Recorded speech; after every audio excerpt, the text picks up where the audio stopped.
70's fan. Okay, Oscar Mayer, we're going to go the distance. Can you boogie to this? It's I Love the 70's, and this is 1976. The flicks, the fashions, the trends, the TV, the tunes. A year that gave us these burning questions. What were the Angels really doing with Charlie? How's your breaststroke, Jill? Oh, I thought you'd never ask Charlie. Was Donnie really rock and roll? And I'm a little bit rock and roll. No, you're not. You're Mormon, and you're from Utah. And what was Richard Dawson's favorite pastime? I'm a cookie monster. Yeah, he was on the joy juice. The answers to those questions, plus Nessie and Sasquatch. I saw Bigfoot. For real. Because you love the 70's. Because you still think that $2 bill is worth something more than $2. This is 1976. Oh, yeah. Right on. Can you dig it? I love the 70's. I love the 70's. I love the 70's. I totally watched Charlie's Angels. That's some hard-hitting drama. I loved the idea of all these women dedicated themselves in the police academy, but they were put in jobs as meter maids and traffic cops. And this man just said, hey, I just think you've done your time, you've done the work, and I want to empower you and take you higher. Charlie, are you in pain? I think it'll just be a matter of some deft manipulation before I'll be standing as erect as ever. It was about 3 women that are going to go fight crime, and they're going to do it wearing whatever needs to be done. And that's going to mean getting into a bathing suit sometimes, and it's not going to stop them. It bordered being slightly over the top. And yet they were smart, sexy, fun, and it had a little fantasy. My favorite angel was Farrah. She's the one you remember. Something for the Lord. What denomination are you, little lady? 35, 24, and 35. Ooh, Barracuda. She was on the show for 1 year and came to represent the entire series and became a phenomenon. Suddenly, everyone had that blown dry, what was it called? What was it called? The Farrah Fawcett hairdo. We all wanted it. Feathers. It all became about curling back. She was probably the hottest sex symbol of the mid-70s by a long mile. The poster, baby. The poster. You could see erasers. Farrah Fawcett, 70's. Touching yourself in an impure, non-Catholic way. Your mom, why is that on your ceiling above your bed? Guys are touching themselves to that stuff. That's what they tell me. I think I always had a penchant for a cross between probably Farrah and Jacqueline Smith. Have you got a tape deck in your car? Yeah, why? Well, a little drive, a little music turns me on.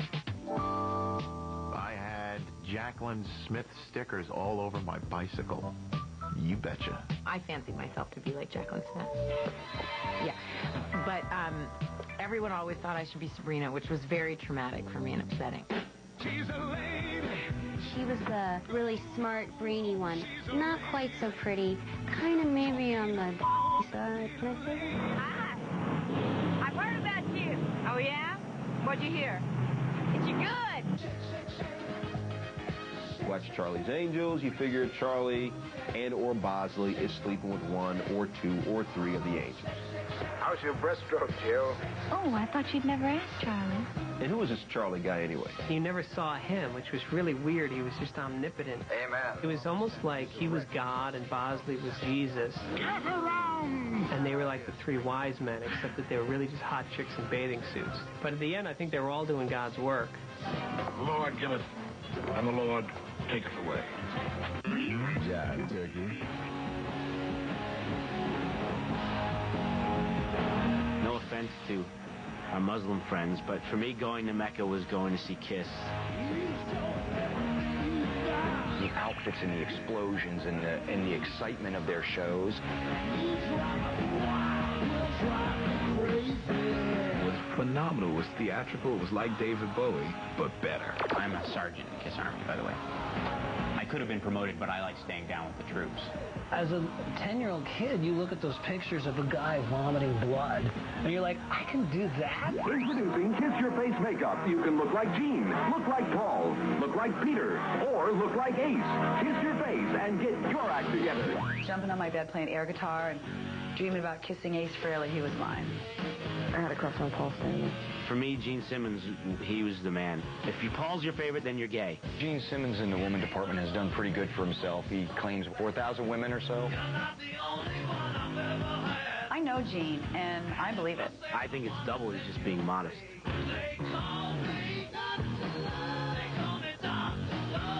The best thing about Kiss is that when another boy made fun of you on the playground and said, "But you play with dolls," you could say, "Yeah." Still do have my Kiss dolls and my Kiss cards and everything. What do you think my sister's Barbies did when they saw these guys coming? I'll tell you what they did. They clapped and screamed and threw their panties at them.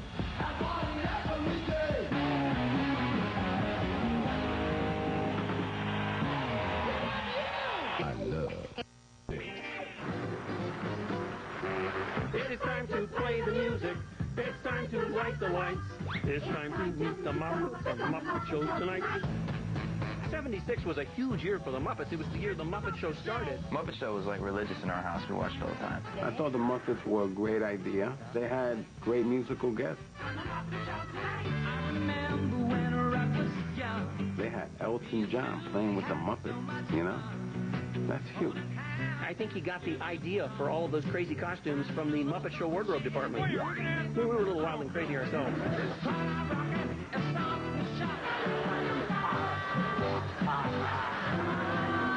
Want to know my favorite Muppets?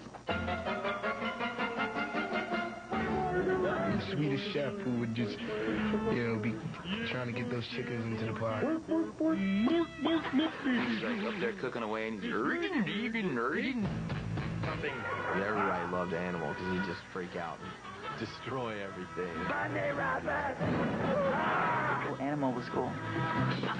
This crazy drama. All we know about Gonzo is that he liked chickens primarily. There she is! In prison slang, we all know what a chicken is. Skinny young dude. That's what Gonzo liked. Skinny young dudes. My favorite characters in the Muppets were the two guys that sat in the balcony and just shot at everybody. Are you ready for the end of the world? Sure, it couldn't be worse than this show. There was something about Miss Piggy that set my heart aflutter. You know what? What? You're lovely. I think that's what it was. It could have been indigestion. She had her blonde hair. She had her little dresses. Always had cleavage. So if I hold you in my arms. Miss Piggy and Kermit. I thought that was a bad match. My thing is, pigs, stay with your pigs. Frogs, be with your frogs. What do you come out with a piggy frog? Bib and napkin, knife and fork is the only way that I'll touch pork. It's funny, the success of the Muppet Show didn't really affect our relationships with each other. Like any family, we have our disagreements and quarrels, but at the end of the day, if everybody agrees with Miss Piggy, nobody gets hurt.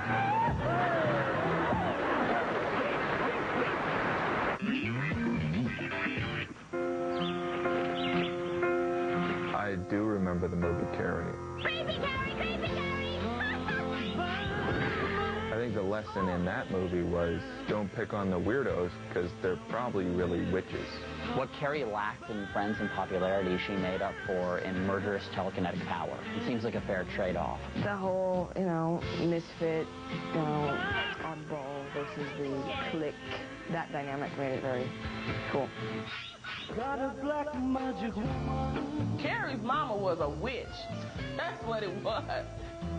It just went down into Carrie, that's all. I can see your dirty pillows. What? Everyone will. Anyone who's taken a sex education course knows that dirty pillows is another word for breasts. They're called breasts, Mama. And every woman has them. The memorable scene was like the locker room scene because they're all like running around naked. They're throwing tampons at her. When she was crowned the prom queen, they put a bucket of blood over the top of her head. sister had enough. She was going to get them. I think I'd start whipping some ass with the blood all over me, too, so she did the right thing. And like you think you're getting out of the gym?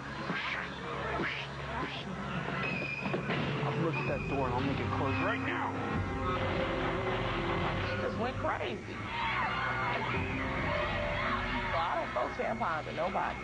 Don't make fun of the chick with the dirty pillows. And whatever you do, don't invite him to the prom, because then you're really asking for trouble. I love 76. Coming up, get out your giant mallet. It's time for the Gong Show. It seemed like they had a session while drunk and came up with all these bits. Plus, everybody wants a bite of Oscar Mayer's meat. Kids and wieners. I think you got to draw the line somewhere. And the open secret of Starsky and Hutch. Every episode would end with them in a very sort of gay situation. Next on I Love 1976. But first, the roller rink anthem of 1976. Leif Garrett here, telling you to bust out those tough skins and lace up those skates. Because it's time for the roller rink anthem of 1976. Oh, what a night. Late December back in 63. December 1963. Oh, what a night. By the Four Seasons. The roller rink anthem of 1976.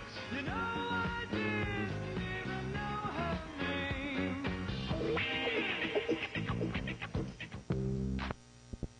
The foxiest ladies of night. Do you copy? Heart, foxy rock chicks. Ooh, barracuda. Jessica Lange, Fox meets Giant 8. Giant 8 falls for Fox. And Lauren Hutton, the fox who never saw the orthodontist. And thank God. That's a Big 10-4 on the foxy ladies of 1976. And yes, they can call me Ponch any day. I love the 70's. I love the 70's. From Hollywood, almost live, it's the Gong Show. Gong Show is awesome. It was so silly, and I think what we're seeing today with all these reality shows is that people want to see untalented people, and they want to see people make fun of them. You went to watch The Losers. It was right out front. You wore it on the lapel, and everybody couldn't wait for the big falls. The Gong Show featured C-level celebrities rating these people. Celebrities who were at the same level as, say, I am today. So J.P. Morgan and Jamie Farr, Artie Johnson. It's like the, we can't get a job circuit. Hey, Sonny babies, good to see you're back, especially after seeing your front. There were things that weren't officially an act. They were just part of the craziness of the show.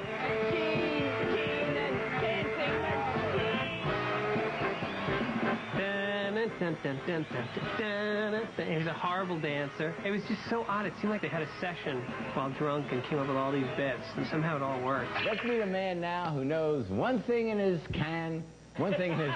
Wait a minute. I thought Chuck Barris was insane. Even back then, I was like, this guy's mad. He's like on drugs or something. And then it turns out he was. I'm all confused. The guy was just teething his way through cocaine binges the entire time he was hosting that show.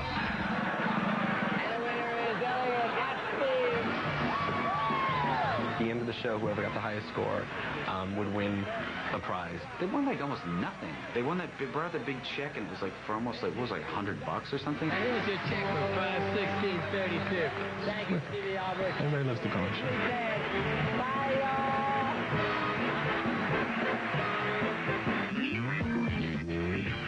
It's time for the Family Feud. There's a family, and they're in some kind of crazy pose. Somebody's always like this, somebody's like that. They'd be introduced in sort of a Western scene setting, and they'd be frozen. And then magically, these portraits would come to life.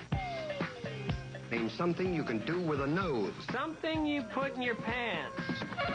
Top 10 answers on the board. Number 1 answer, and somebody goes, penis. Let me see blow. Number 1.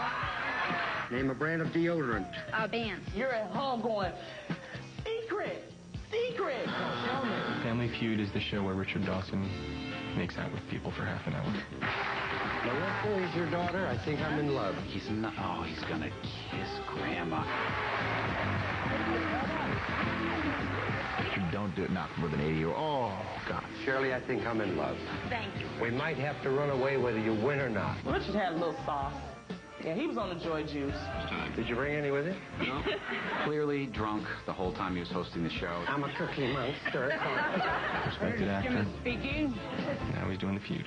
I shall be up the Napa Valley very soon. You'd hit the bottle too. The next guy who hosted the show ended up killing himself. So if Richard Dawson needed a couple of cocktails to keep it together, hey, let me go get a bottle for you. How many drunk, bitter English game show hosts are there? Richard Dawson, good answer. Survey says bing. I love 76. Hi, I'm Donnie. I'm Marie. I wouldn't miss a single episode of the Donnie and Marie show. Yeah, loved it. Donnie and Marie are the brother-sister act. A la the Carpenters, they sang songs. They had their own television program. Marie's always been hot. You know, cutie. As a child, I even thought that Marie was sort of riding on Donnie's coattails. They were wholesome. They were white bread. They were gifted. And I thought Donnie was hilarious. I really did. I really thought he was just like so funny. Why?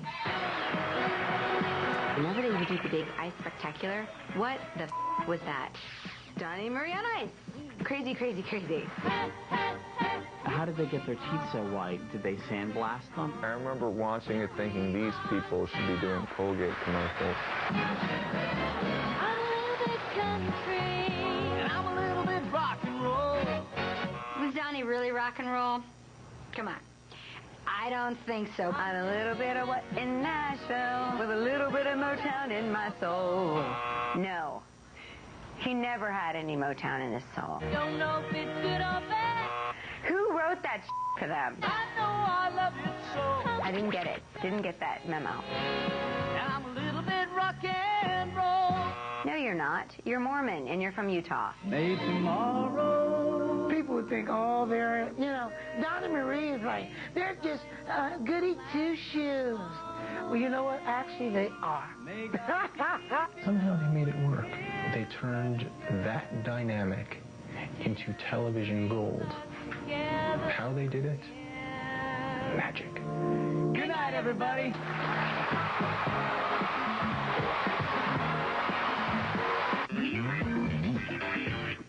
Oh, I'd like to be an Oscar Mayer wiener. That is what I truly like to be. If I were an Oscar Mayer wiener, everyone would be in love with me. Oh, my God. It doesn't make any sense, though. Kids should like us all. Yes, but I love you. Right, this is the commercial about everybody wanting a wiener. That's what they'd like to be. They'd like to be a wiener at a certain point. If I were an Oscar Mayer wiener, everyone would laugh at me constantly. People would point at me and say, you are a wiener. That poor wiener. Because he was so lonesome. Be happy for what you are. It was really embarrassing, the fact that they called it a wiener. Our wieners are good for lots of things. You're like... There are certain words that after a while, they aren't funny anymore. Wiener is not one of them. Look, the 70s were about acceptance. They were about pushing the sexual frontier. But kids and wieners, I think you gotta draw the line somewhere. You take care of the big things. We'll take care of the wieners. I love 76. Coming up, fond memories of Nessie. I'll tell you, she's a lot prettier in person than she is in the pictures. Yeah. Plus, one very flexible beefcake. Stretch Armstrong was really into working out. He was very good looking. He was the gay version of Ken. And who the hell was Captain Kangaroo anyway? Was he a real captain? Like, could he marry me if I was on his boat? Next, I love 1976. But first, log on to VH1.com for everything 70s. Artist info, photo galleries, CD purchases, and great 70s trivia games. You know a thing or two about men. Bo Derek here with the Macho Man of 1976. Peter Frampton, Macho Man Comes Alive. Bob Marley, Macho Man. And Jimmy Connors, Game, Set, Match, Macho Man. Yeah, I love the 70s. I love the 70s. You talking to me? You talking to me? Are you talking to me? Are you talking to me? Well, I'm the only one here. I'm the only frog here. I guess you're talking to me.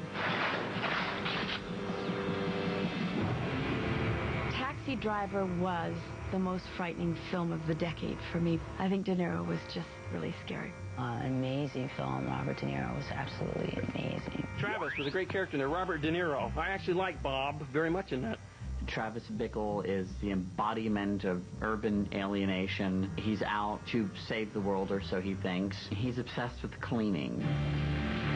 All the animals come out at night. Someday a real rain will come and wash all this scum off the streets. One man, he's going to make a difference. Tries to rescue a prostitute. Sell your little for nothing, man? For some low-life pimp? Jodie Foster in that movie? Hot. She was 12. Maybe I shouldn't have said that. As he descends further and further into the abyss, there is one person who could save him from this abyss, the beautiful Sybil Shepherd. I think that you are the most beautiful woman I've ever seen.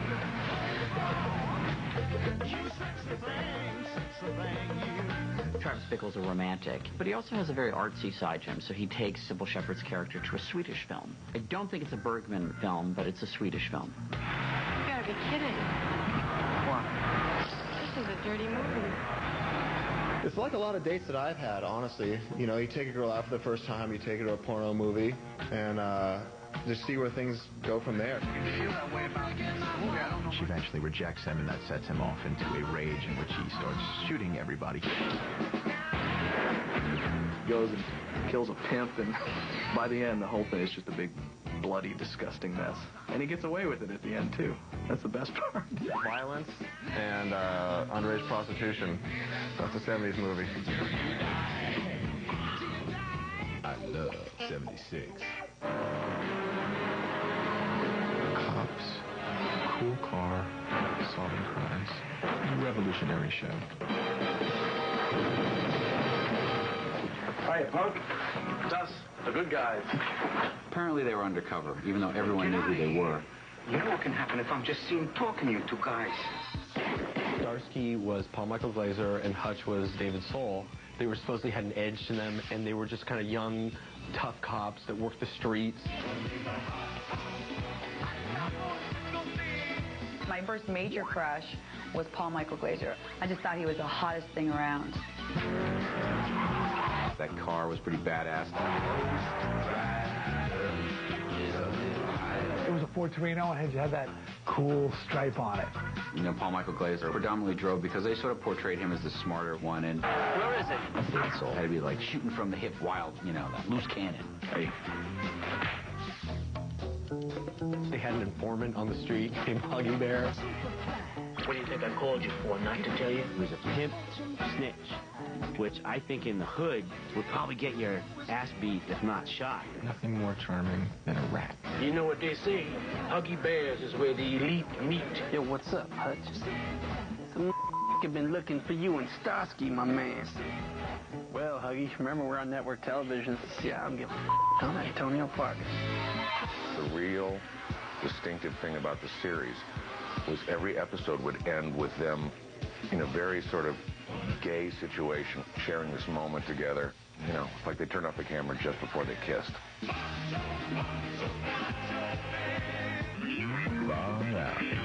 Whoa, Dr. Funkenstein here.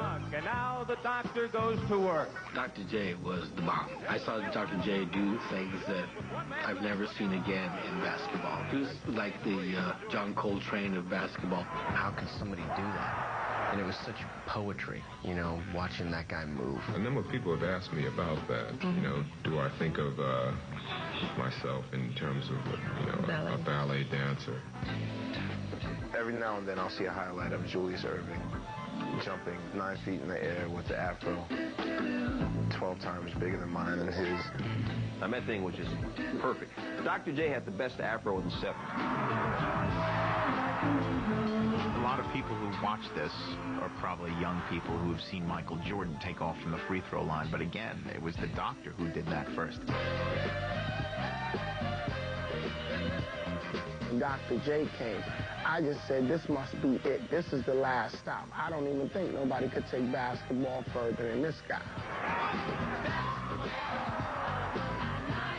He just changed the whole game. The doctor. News break. Bigfoot, as probably you know, is a giant gorilla or something that prowls the woods of the West Coast. Right. No questioning that Bigfoot's real.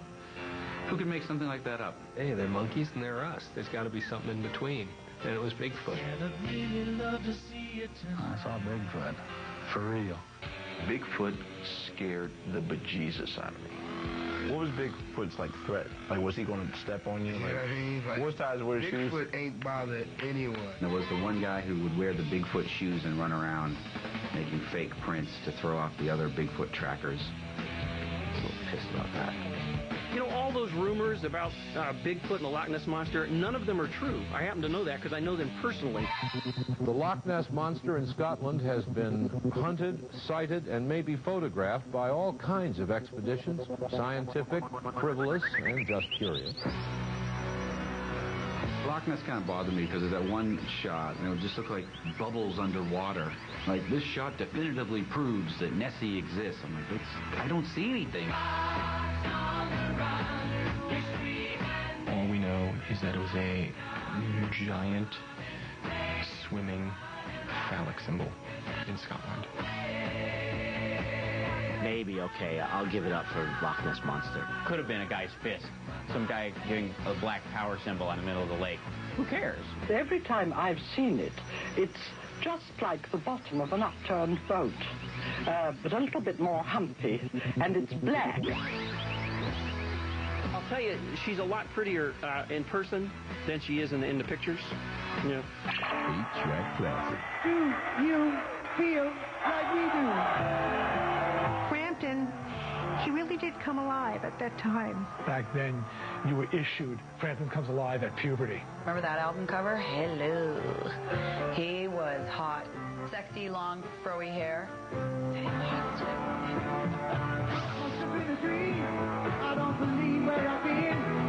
My favorite Peter Frampton song is Do You Feel Like I Do, because in the chorus he goes, do you do? And when I was 8 years old, somebody singing Do You Do was just too good a poop joke for me to pass up.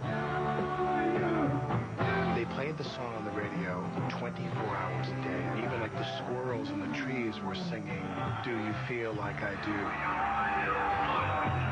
Do you feel? And everybody went, And you talk with the voice box. Gee, why did that ever catch on? What? Our band were trying to figure out how he did that, so we tried to rig up something with the garden hose and asphyxiated ourselves. It's a talk box. It's $89.95 at Guitar Center. Go buy one. It's cool. You did.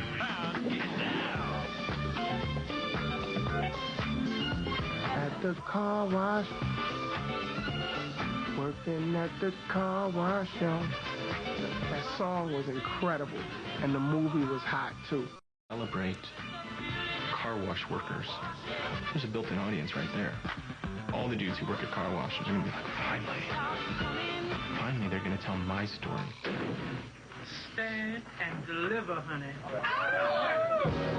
They had everybody doing their own thing, but it all revolved around the car wash. There's a prostitute who stays in this bathroom and changes her clothes all the time. I've always been a resting thigh man myself. I remember TC.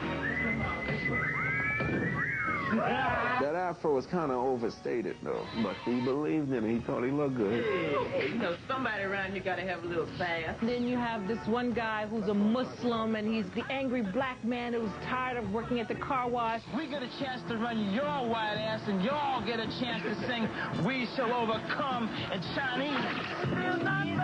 Praise the Lord, praise the Lord. Richard Pryor played either a preacher or a pimp, one or the other, but it all came off the same way. There's a good place in this world for money. Yes, baby, and I know where it is. It's right here in my pocket. Richard is overly hip, to the point where it's almost spoofed. If I wasn't a Christian man, I'd probably be killing your ass. It was dead on the times. From dress to the attitudes, to the language in the thing, to the afros, to the music. Perfect. I love 76. Coming up, hooray for America and worthless new currency. You know what they're worth today? $2.25. Plus, Morris Buttermaker, model Little League coach. Who better to put in the care of your children than an alcoholic pool cleaner? And let's hear it for the Italian Stallion. Rocky just catches it. Boom! Knocks the champ down. Next on I Love 1976. But first, remember this? That's called the Devil's Ring, and that's called Ring Around the Collar. Ring around the collar. Those dirty rings. I tried sprays, I tried powders. Then I discovered Whisk. Whisk is strong enough to get ring around the collar and your whole wash load clean. No more ring around the collar. No more ring around the collar. Whisk. Strong enough to get ring around the collar and your whole wash clean. The Carter. Bringing you the wonders of 1976.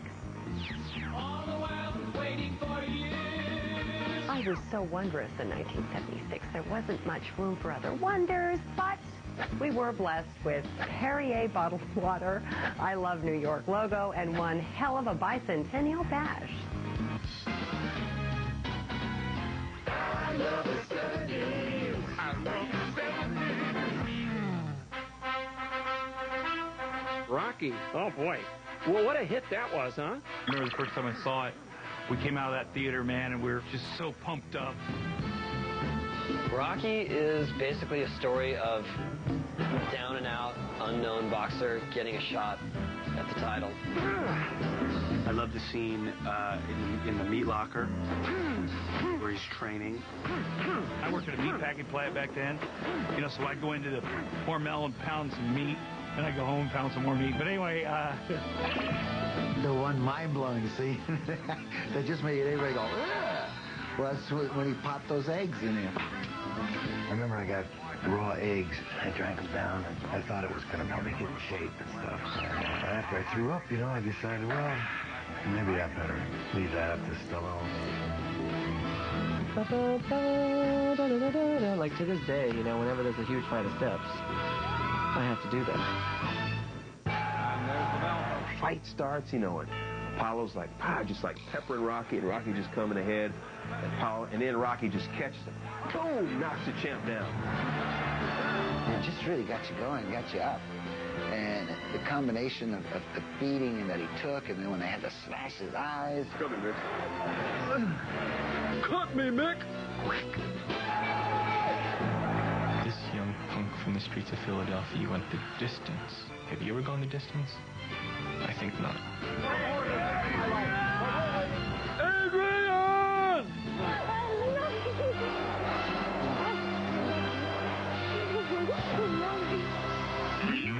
Solid. Kenner presents Stretch Armstrong. You can stretch him all kinds of ways. Stretch Armstrong was really into working out. He was very good looking.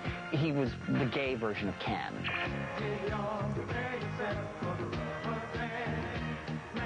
Oh, yeah. Wow, this is really bringing back some memories.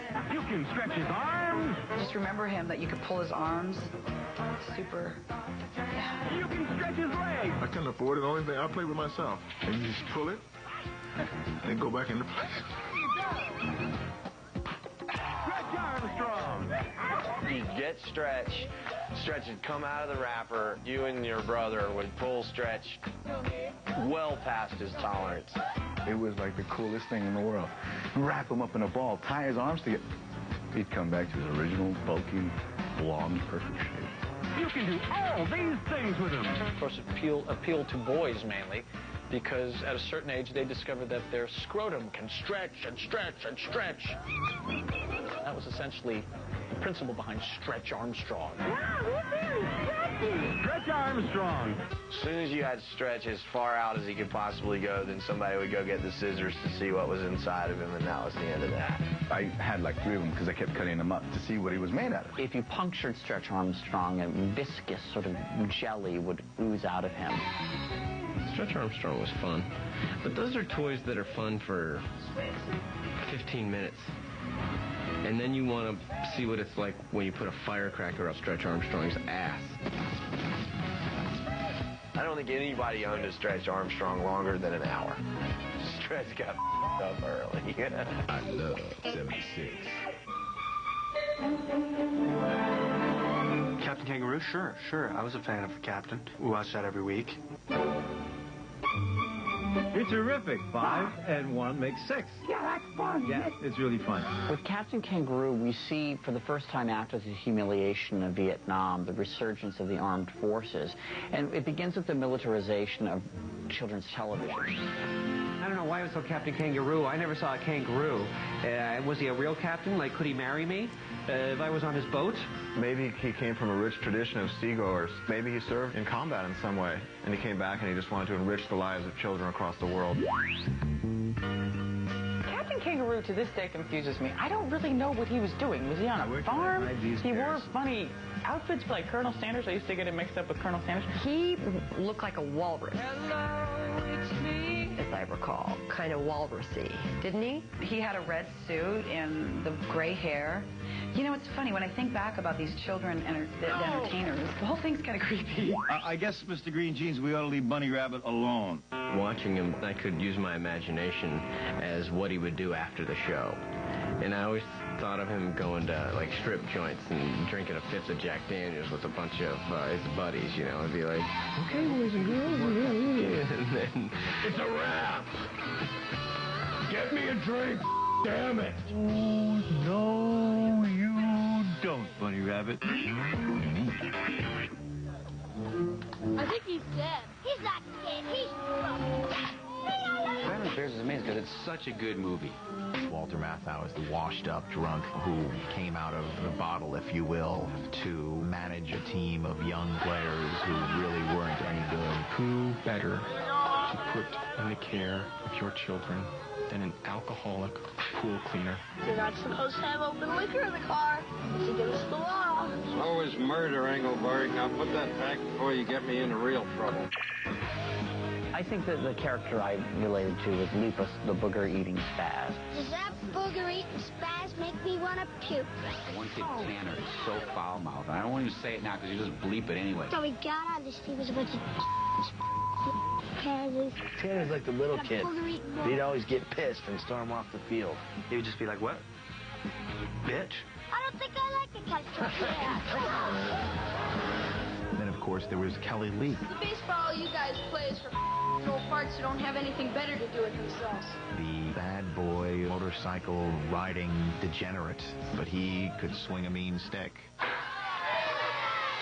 like this scene where Kelly Beak is hustling the adults at air hockey for a buck a game. In your mind, you're like, why am I not doing this? Engelberg, who was the catcher, loved eating chocolate bars. There's energy in chocolate. I need energy. Well, the good thing about Bad News Bears is it doesn't subscribe to any stereotypes, because you wouldn't want that with kids, of course. This is for Allah, and it's going way out there, sucker. I'm almost 12, and I'll be getting a bra soon. The person who really brought it all together was Tatum O'Neal, Got my curve breaking 2.5 feet. the young female pitcher of the team who had a nasty curveball. The great thing about that movie is that they did not win in the end. Hey, Yankees, you can take your apology out of your trophy and shove it straight up your ass. Just wait till next year. And the Bad News Bears celebrate. I love 76. Coming up, the bicentennial, America's 200th birthday. time to get drunk. We got out the Jack and the Coke, and we went crazy. Enough patriotism to choke Paul Revere's horse. Next on I Love 1976. But first, the follicle fat of 76. Hi, I'm Isaac Hayes with your follicle fat of 1976. Oh, yeah. The Dorothy Hamill for the ladies. And for the fellas, the shag, baby. It just made those teen idols even prettier. And who knows more about hair than me, baby?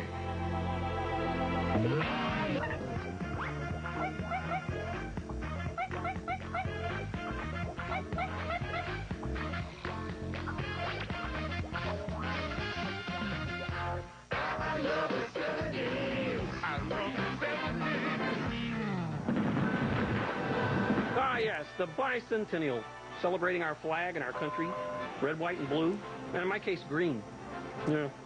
We're officially a country for 200 years, which in terms of the world means we're basically like 9 years old emotionally. Remember the sailboats on the East River? It must have been on Hudson. Everything was a bicentennial sale, from, you know, cars to sheets to hookers. I remember being fixated on the bicentennial $50 bird on the back of it. Ooh. They also had the bicentennial quarter that came out that year, and me and my brother were convinced that someday they'd be worth a lot of money, and we started hoarding $2 bills and bicentennial quarters. I was stoked when the $2 bill came out. You know what they're worth today? $2 and 1 quarter. That one worked out pretty well. My mother had us all dressed up as great Americans. I was Ben Franklin. Woo! 4th of July 1976, we had a big block party. Got my little brother drunk for the first time. I raged on the bicentennial. I was just about to turn 5. We got out the Jack and the Coke, and we went crazy.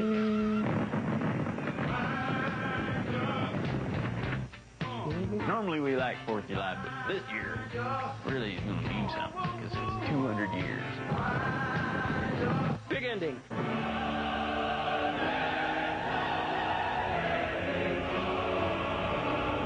God bless America, my home, sweet home. It's very tiring being patriotic. I love 76. It opens, I think, in my house and closes, I think, in rehab. And everything between is a blur. How famous are you? I was on the Partridge Family, king of the B-list. Talk to me about Gretchen. I trust Gretchen completely, and she doesn't trust me at all. I married her because I was drunk and she wouldn't have sex with me. What, do you trust me? Do you blame Dr. Gary at all? When you leave his office, a raving lunatic, what's that guy done for his money? I'm a car crash, man.